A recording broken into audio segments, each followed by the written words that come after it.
Hello guys, so ayan nga guys, ito ay papunta kami sa sa pasyalan doon sa tinatawag na Cloud9. Pupuntang Antipolo sa Molong. So yan guys, on the way kami. On the way kami ito guys, sa puntang Sumolong. Hindi namin alam yung yung lugar na yon, pero gumamit kami ng Waze. Kaso nga lang, minsan magulo rin to si Waze eh. Ang dami kasing daanan dyan guys, katulad nga nito, mayroon tong parang pati ganyan.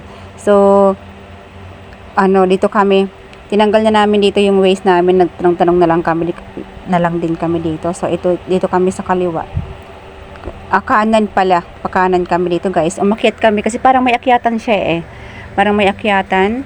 Tapos dire-diretso lang. Medyo mataas siya guys. Actually mataas siya. Kasi nga, daw to, parang overlooking. So try naming puntahan kung ano nga ba yung makikita namin dito. So mamaya tingnan nyo guys kung ano yung mga magagandang tanawin dito. So pag makuhaan ko lahat ng video mas okay. So ito nga guys, papunta kami, papasok na kami. Medyo malayo pa pala dito galing sa highway.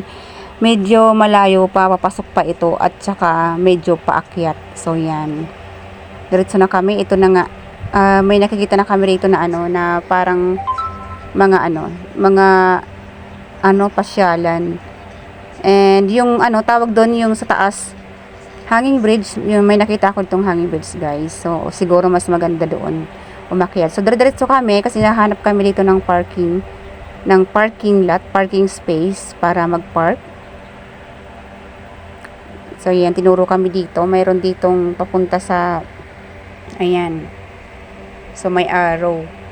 Pero dito kami pumasok. Ewan ko ba kasi dito yata yung parkingan. Ayan, may mga tao na nga guys. At saka may nakita na ako ditong mga sasakyan. So ibig sabihin, andito yung mga parkingan ng mga sasakyan. Ayan. Okay, nandito na kami. Yan, maya lamang bababa na kami dito guys. Ito pala siya. Okay, so yan. Dito guys, hindi ko na napakita yung mga yung mga napuntahan namin. Actually, ito tapos na kami dito. Sobrang init kasi ng panahon. So hindi ako masyadong nakapag-video kasi masilaw. So itong ko na to. Dito na kami dito sa may baba na to. Actually, napakaganda ng Cloud9. So kung pupuntahan niyo po, papuntang Sumulong po ito guys. Yan, hanapin niyo lang yung Cloud9, pwede niyo i-Waze. So makikita niyo at dadalhin kayo rito guys sa sa Cloud9. So may hanging bridge po siya at saka maraming maraming pwedeng mapasyalan at meron din ditong kainan sa loob. So ayan lamang.